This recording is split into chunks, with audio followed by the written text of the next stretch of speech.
Hello friends, this is Sakshi and you are on my YouTube channel Enjoy Learning with Sakshi Pandey। तो आज की video में हम कर रहे हैं क्लास 8 साइंस का चैप्टर नंबर 11 जिसका नाम है फोर्स एंड प्रेशर। तो सबसे पहले हम देखेंगे कि फोर्स क्या होता है, इसकी यूनिट क्या होती है, इसके इफ़ेक्ट क्या होते हैं, और फिर हम देखेंगे कि प्रेशर क्या होता है, इसका फोर्स से क्या रिलेशन है, इसका क्या यूनिट है, एक्सेट्रा एक्सेट्रा। अब देखते हैं कौन कौन से टॉपिक्स हम पढ़ेंगे। So topics to be covered are introduction, यानी हम देखेंगे कि फोर्स क्या होता है, फिर हम देखेंगे फोर्स के इफ़ेक्ट्स, और एट लास्ट हम देखेंगे फोर्स का यूनिट। ठीक है। सो सबसे पहले इंट्रोडक्शन से स्टार्ट करते हैं। Moving a book placed on table, मानिए कि टेबल पे एक बुक रखी है, आपको उसे मूव करना है, आपको एक डोर खोलना है, आपको एक बकेट उठाना है जो वाटर से भरा है, आपको कोई ड्रॉर खोलना है, या फिर आपको फुटबॉल से किक करना है, या फिर एक बॉल को हिट करना है बैट की मदद से। तो इन सारी सिचुएशंस में कॉमन क्या है? What is common in all this situations? और कुछ सिचुएशंस दी हैं टग ऑफ वॉर की, एक बॉक्स को पुल करने की, एक फ्लैग को रेस करने की, या फिर हम किसी भी डोर को ओपन कर रहे हैं। ठीक है। सो अब आता है कि फोर्स क्या होता है, यानी हम अपने पहले टॉपिक से स्टार्ट कर रहे हैं। A force is a push और पुल और बोथ, यानी अब एक फोर्स क्या है, तो फोर्स को हम एक पुश या पुल कह सकते हैं। Force can not be seen but we can feel and observe the effects of the force, यानी फोर्स को हम देख तो नहीं सकते पर हाँ हम इसे फील कर सकते हैं और इसके इफ़ेक्ट को ऑब्जर्व कर सकते हैं। यानी फोर्स को नहीं देख सकते पर हाँ उसके इफ़ेक्ट को देखते हैं। तो फिर जब हमें अभी हमने पढ़ा कि फोर्स या तो पुश होता है या फिर पुल होता है या फिर दोनों होता है। तो अब पुश क्या है? पुश का मतलब जब कोई भी बॉडी हमारी तरफ, हम उसे अपनी तरफ खींच रहे हैं, और पुल का मतलब जब हम उसे अपने से दूर कर रहे हैं।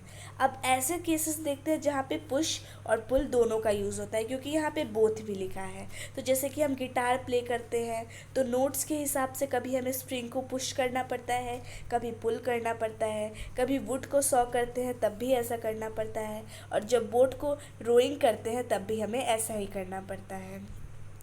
Without an interaction, the force cannot be applied to change the state of an object. यानी जब तक इंटरैक्शन नहीं होगा फोर्स जो है उस ऑब्जेक्ट के स्टेट को चेंज नहीं कर पाएगा। जैसे कि एक बुक पड़ी है टेबल पे, तो वो तब तक नहीं हिलेगी जब तक हम उससे इंटरैक्ट नहीं करेंगे, यानी फोर्स उससे इंटरैक्ट नहीं करेगा। जब फोर्स उससे इंटरैक्ट करेगा, उस पर फोर्स अप्लाई करेगा, तभी वो मूव करेगी। अब यहाँ पे दिया है इफ़ेक्ट्स ऑफ फोर्स, यानी क्या क्या इफ़ेक्ट होते हैं फोर्स के। सबसे पहला कि ये किसी भी ऑब्जेक्ट की शेप को टेम्पररी चेंज कर सकता है। जैसे कि स्पॉन्ज होता है, उस पर अगर हम फोर्स लगाए, उसे स्क्वीज़ करें तो उसका टेम्पररी से शेप जो है वो चेंज हो जाता है, पर वापस ये ठीक हो जाता है। या फिर ये शेप को परमानेंटली भी कभी कभी चेंज कर देता है। जैसे कि बोतल पे फोर्स लगाएंगे तो उसका शेप परमानेंटली चेंज हो जाएगा। Change the direction of a moving object, यानी किसी भी मूविंग ऑब्जेक्ट का डायरेक्शन चेंज कर देती है। जैसे कि कोई भी बॉल यहाँ से मूव कर रही है, फिर जब बैट से हमने हिट किया तो वो इस साइड मूव करने लगी, तो उसका डायरेक्शन चेंज हो गया। फिर आता है change the speed of a moving object, यानी किसी भी मूविंग ऑब्जेक्ट के स्पीड को बढ़ा देना। जैसे एक बॉल यहाँ से जा रही है, फिर यहाँ से अगर हमने एक किक किया तो उसकी स्पीड और ज़्यादा बढ़ जाएगी। स्टॉप्स अ मूविंग ऑब्जेक्ट और makes a stationary object move, या तो ये किसी चलती हुई को रोक सकता है या फिर किसी रुके हुए ऑब्जेक्ट को चला सकता है। तो अब एक एक को समझते हैं। सबसे पहले force can cause motion in a stationary object, यानी फोर्स मोशन कॉज कर सकता है एक स्टेशनरी ऑब्जेक्ट, यानी जो ऑब्जेक्ट रेस्ट पे है उसको वो मोशन में ला सकता है। A book is lying on table, यानी एक बुक टेबल पे पड़ी है। By applying force book change the position, यानी जब हम उस पर फोर्स अप्लाई करेंगे तो उसका पोजिशन चेंज हो जाएगा। क्यों चेंज हुआ? क्योंकि हमने उसे पुश या पुल किया, यानी फोर्स लगाया। Not necessary that force always make a stationary object move, पर यह भी ज़रूरी नहीं है कि फोर्स से हमेशा कोई भी स्टेशनरी ऑब्जेक्ट चले। ठीक है, यानी मोशन में आ जाए। जैसे कि जब भी हम बॉल को पुश करते हैं वो मोशन में नहीं आती। अब ऐसा क्यों होता है? क्योंकि जितना फोर्स हमने अप्लाई किया है वो उस बॉल को मूव करने के लिए सफिशिएंट नहीं है। बुक को मूव करने के लिए तो सफिशिएंट है, पर जितना बुक के लिए है क्या उतना ही बॉल के लिए भी सफिशिएंट होगा? नहीं, क्योंकि बॉल का मास ज़्यादा है, यानी वो ज़्यादा वेट है उसका। Next, force can stop a moving object, यानी ये किसी मूविंग ऑब्जेक्ट को भी रोक सकती है। Football player kicks a football towards goal, यानी कोई भी फुटबॉल प्लेयर होता है तो वो फुटबॉल को गोल की तरफ मतलब किक करता है। Goalkeeper applies force to stop the ball, जबकि जो गोल कीपर होता है वो बॉल पे फोर्स लगाता है ताकि वो रोक सके और अपोजिट टीम का गोल ना हो। अ बाईसाइकिल और a car stops when you apply brakes. एक और एग्जाम्पल दिया है कि जब भी हम बाईसाइकिल चलाते हैं तो जैसे ही हम ब्रेक लगाते हैं तो वो ब्रेक जो है वो व्हील्स पे फोर्स लगाती है, जिसकी वजह से साइकिल रुक जाती है। Moving ball can stop and come to rest when you apply force with your hands. जैसे कोई भी बॉल मूव कर रही है, क्रिकेटर ने मारी, अब जो फील्डर है वो उसे कैच करने की कोशिश कर रहा है, यानी जो बॉल मोशन में थी उसको वो रेस्ट में ला रहा है। Force can change the direction of motion of a moving object, यानी फोर्स जो है वो किसी भी मूविंग ऑब्जेक्ट के डायरेक्शन को चेंज कर सकता है। जैसे कि batsman hits the ball with his bat, यानी बैट्समैन जो है वो बॉल को हिट करता है अपने बैट की मदद से। जैसे जो मतलब बॉलिंग कर रहा है वो तो उसने तो इस साइड, उसको डायरेक्शन इस साइड था पहले बॉल का, पर जैसे ही उसने हिट किया यानी फोर्स लगाया तो बॉल का डायरेक्शन चेंज होके इस साइड हो गया, यानी डायरेक्शन में चेंज आया। Tennis player returns a service, यानी जब इसको सर्विस मिली तो उसका डायरेक्शन ये था, पर जब ये उसे रिटर्न करेगी तो उसकी डायरेक्शन अपोजिट होगा, यानी डायरेक्शन अलग हो गया।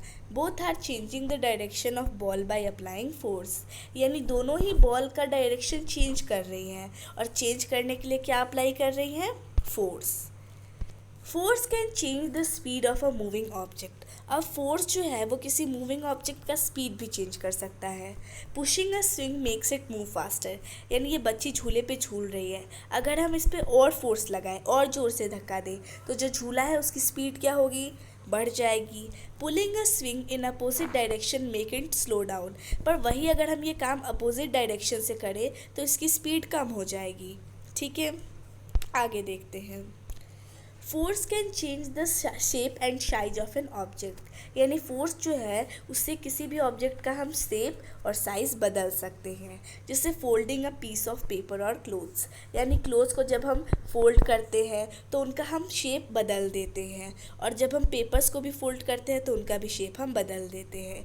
अब नीड फ्लोर यानी आटा गूंदना, उसमें भी हम उसका शेप और साइज़ बदल देते हैं। Squeeze a tube of paint और टूथपेस्ट, जब हम टूथपेस्ट की ट्यूब को स्क्वीज़ करते हैं तो उसका शेप भी अलग हो जाता है। सो shape and size of an object change जब हम उस पर फोर्स लगाते हैं। किसी भी ऑब्जेक्ट का शेप या साइज़ तभी चेंज होता है जब हम उस ऑब्जेक्ट पे फोर्स लगाते हैं।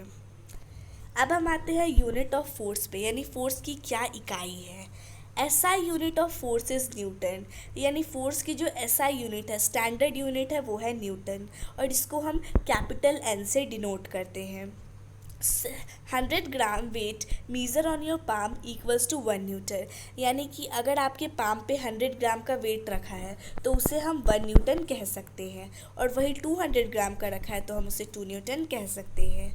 Force required to lift an object of mass 1 kg vertically upward is called 1 kilogram force, यानी कोई भी 1 kg के ऑब्जेक्ट को अगर हम ऊपर की तरह होल्ड कर रहे हैं तो उसमें जो हमें फोर्स लगता है वो कहलाता है 1 kg फोर्स, जिसको हम kgf से डिनोट करते हैं, और 1 kgf की वैल्यू होती है 9.8 न्यूटन। अब हम देखते हैं कि फ्रिक्शन क्या है। वैसे तो ये आपका अगला चैप्टर है, बट ये फोर्स में भी हल्का सा इसके बारे में डिस्क्रिप्शन दिया हुआ है, तो देखते हैं कि फ्रिक्शन क्या होता है। फैक्टर्स दैट अफेक्ट फ्रिक्शन, यानी फ्रिक्शन को कौन कौन से फैक्टर्स अफेक्ट करते हैं, पर उसको जानने से पहले हम देख लेते हैं कि फ्रिक्शन होता क्या है। तो ये तब होता है जब दो सरफेस जो है वो मूव कर रहे हैं एक दूसरे के कांटेक्ट में आके, जैसे कि हम ज़मीन पे वॉक करते हैं तो हम ज़मीन से इंटरेक्ट कर रहे हैं, ठीक है, यानी उसके हम कांटेक्ट में आ रहे हैं, तो वहाँ पे भी फ्रिक्शन का यूज़ होता है। अब हम देखते हैं कि कौन कौन से फैक्टर्स फ्रिक्शन को अफेक्ट करते हैं। तो सबसे पहली चीज़ जो अफेक्ट करती है वो है physical condition of the surface, यानी जिस सरफेस के कांटेक्ट में हम हैं उसकी फ़िज़िकल कंडीशन कैसी है, यानी रफ़ है, स्मूथ है या फिर कैसा है। और दूसरी चीज़ है उस ऑब्जेक्ट का वेट कितना है, ठीक है। अब फ्रिक्शन को हम बढ़ा भी सकते हैं, घटा भी सकते हैं। तो घटाने के क्या तरीके हैं वो देख लेते हैं। यूज़ बॉल बियरिंग, हम बॉल बियरिंग का इस्तेमाल कर सकते हैं। Use wheel and axle, wheel का इस्तेमाल करने से भी फ्रिक्शन कम होता है। हम ऑयल का भी इस्तेमाल कर सकते हैं, ग्रीस का भी इस्तेमाल कर सकते हैं। हम बॉल बियरिंग का इस्तेमाल कर सकते हैं, ठीक है। अब इसको बढ़ाने के भी कुछ मेथड्स होते हैं। इसको बढ़ाने के मेथड ये होते हैं कि हम सरफेस को और रफ़ कर दें, ठीक है। अब फ्रिक्शंस अभी हमने पढ़ा कि उसको रिड्यूस भी कर सकते हैं और मतलब इंक्रीज़ भी कर सकते हैं। तो अब इसके साथ ही साथ उसके एडवांटेज भी होते हैं और डिसएडवांटेज भी। तो एडवांटेज ये है कि इससे हम चल पाते हैं, अगर फ्रिक्शन नहीं होगा तो हम हमेशा स्लिप करेंगे। Enables us to write on paper, हम जो पेपर पे लिख पाते हैं ये भी फ्रिक्शन की वजह से होता है। कोई भी कार ब्रेक लगाने पे रुकती है वो भी फ्रिक्शन की वजह से होता है। कोई भी ऑब्जेक्ट अगर रेस्ट पे है तो वो रेस्ट पे रहती है सिर्फ फ्रिक्शन की वजह से। Musical instruments can produce sounds, और म्यूज़िकल इंस्ट्रूमेंट जो साउंड प्रोड्यूस करते हैं वो भी फ्रिक्शन की वजह से ही होता है। और गाड़ियाँ जो रोड पे चलती हैं वो भी फ्रिक्शन की वजह से ही होता है। जब भी बारिश होती है तो रोड स्लिपरी हो जाती है, क्यों? क्योंकि फ्रिक्शन कम हो जाता है, और फ्रिक्शन कम हो रहा है तो रोड स्लिपरी हो रही है, इसकी वजह से ज़्यादा एक्सीडेंट्स हो सकते हैं। अब हम देखते हैं डिसएडवांटेज, यानी फ्रिक्शन के क्या डिसएडवांटेज हैं। तो कोई भी मूविंग ऑब्जेक्ट जब चल रही है तो उसके स्पीड को ये स्लो कर देता है। Causes the surface of objects to wear out, यानी उनकी सरफेस को वियर आउट कर देता है। Causes less effectiveness of moving machine, यानी कोई भी मशीन जब मूव कर रही है तो उसके इफ़ेक्ट को कम करता है, रिड्यूस करता है। इससे हीटिंग होती है, इससे साउंड पोल्यूशन होता है, और साथ ही साथ अभी हमने पढ़ा कि इससे सारे जो ऑब्जेक्ट्स होते हैं वो वियर आउट यानी कि ख़राब हो जाते हैं, और कोई भी चीज़ जब ख़राब हो जाती है तो उसे हमें रिपेयर करवाना होता है जिसमें लॉट ऑफ मनी लगता है, तो ये एक डिसएडवांटेज होता है। अब फ्रिक्शन के एग्जाम्पल दिए हैं, हम ग्लास को होल्ड कर पाते हैं, ये भी फ्रिक्शन की वजह से होता है। अब चैप्टर का नाम था फोर्स एंड प्रेशर, तो फोर्स हमने देख लिया। अब हम देखते हैं कि प्रेशर क्या होता है। Pressure is defined as the physical force exerted on an object, यानी प्रेशर को हम डिफाइन कर सकते हैं कि किसी भी ऑब्जेक्ट पे हम कितना फिजिकल फोर्स लगा रहे हैं। The force applied is perpendicular to the surface of objects per unit area, यानी जितना हम फोर्स लगा रहे हैं तो पर यूनिट एरिया में कितना लगा रहे हैं वो कहलाता है प्रेशर। और जो इसका बेसिक फॉर्मूला वो है F/A, यानी कितना फोर्स लग रहा है और कितने एरिया पे लग रहा है। Unit of pressure is pascal, और इसका जो यूनिट है वो है पास्कल।